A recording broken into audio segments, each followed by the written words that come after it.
galaxy controlled by mega corporations where your lifespan is measured in bad decisions, we juggle corporate espionage, tactical combat, and an existential crisis, all while getting mauled by interdimensional horrors. And while Quasimorph offers all of this, it doesn't come without its feeling good moments. Get a lot of alcohol, lot of alcohol. Science has advanced enough to record DNA and clone you repeatedly, so they are able to send you back until you get the job done. Neat, right? Yes. After completing the tutorial mission and filling my inventory with 3 sets of full gear, finding the most common item you will find throughout the game, poop. Believe me, there is so much poop in the toilets, in containers, on the floor. Almost makes you feel the game wants you to collect the poop. Maybe one day someone will buy it when plumbers come back to the galaxy. Anyway, poop rant over. We looked at the factions and we got told that we somehow brought, not even gonna try to pronounce that, into the galaxy, and that they're threatening to end us all. So we made the rational decision of siding with the Church of Revelation, because it pretty much aligned with our very own core values here. Booze and cigarettes.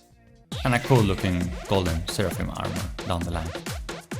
So, off we went to make the church the best and most powerful capitalist organization. We signed our first holy contract with the church at Fuller's orbit. Simple job. Erase half the opposition before catching a ride home. Little divine smiting. No big deal. So we did what any devout mercenary would do. Grabbed a boomstick the size of our face, stuffed our pockets with enough shells to start a small war, and wrapped ourselves in armor. Then we drove into the mission, ready to spread the good word. 50%, remaining targets 9. Before we get back to gutting people for profit, let's talk about how you move. Because in Quasimorph, every step you take is just another chance to die in a slightly different way. There are 3 options. Sneaking is where you move like a rat in a building, slowly, carefully. You get 1 action per turn, minimal calorie consumption, and the ability to detect enemies before they introduce you to their guns. Walking is the default. You get 2 actions per turn, moderate calorie burn, and absolutely no perks. Running is 3 actions per turn, but your accuracy tanks. You can't interact with doors or your inventory. You burn through calories like a starving marathon runner. Winning means mastering this delicate balance of movement, avoiding the starvation, and keeping your HP above the number 0. Fail and you'll be reduced to a pile of meat and loot for the next scavenger. Crap. Every kill rolls the dice, and the prize is a demon stepping through the cracks of reality. That little number on the bottom right, the higher it climbs, the worse your odds get. It's like playing Russian roulette, but with something far angrier than a bullet. Luckily, there's a scientifically proven way to keep the horrors at bay.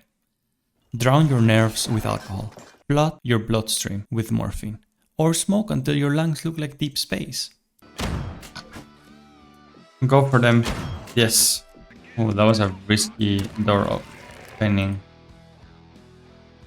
What the hell, man? What the hell are these, man? Oh, we're done though. Okay. Our first contract for the church was a success. Our payment, a gun, a handful of bullets, and 4 bottles of liquid courage. A fair trade, if I hadn't gone and lost them by dying on my very next job. No matter. A fresh corpse means a fresh start. So I charged back and sealed another deal in blood. The contracts kept coming, and so did the deaths. Unexpected, inconvenient, and occasionally self-inflicted. We followed a rule. When the Quasimorph meter was high enough to spawn speedy wheelchair assassin demons, we will drown it with booze, choke it with a cigarette smoke, or in dire situations, inject a syringe of morphine and hope for the best. Sometimes, however, embracing the madness worked in our favor. Like when we hit the 4th floor, blinked, and somehow the target we were supposed to eliminate found himself unalived. We quickly evacuated before the universe had time to correct its mistake, but our luck was running dry. I still managed to break the damn meter on the final floor of a long contract. That's when I got hit with the message. You should not have come here. Chartamakum contemplates. Chartamakum is waiting. Shartamakum is preparing for war. Prepare for eternal lamentation in my womb. Get back! Well, since I had little to no desire to be in anyone's womb, I tried to extract, but I was unable to. Then again, nothing seemed to happen. No fire, no screaming, no instant death by Sartakamakamum. So I did the only sensible thing, loot it. And that's when it appeared. Hello, motherfucker. And it hit me. Then I hit my trigger finger. I started blasting, unloading every shell I had onto it. No escape, no cover. I opened a weapon crate I had found earlier. Found a minigun inside. We crammed every single minigun round into its flesh. Finally, it vanished. I don't know how many wounds I had.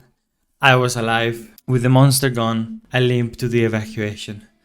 Pants soaked, broken, dignity lost, but technically victorious. Now the church was gaining power, and with it, our purpose sharpened. We defended holy ground, plundered rival tech, and carved our will into the bones of the unfaithful. There was no turning back now. Only conquest, only death, only the church.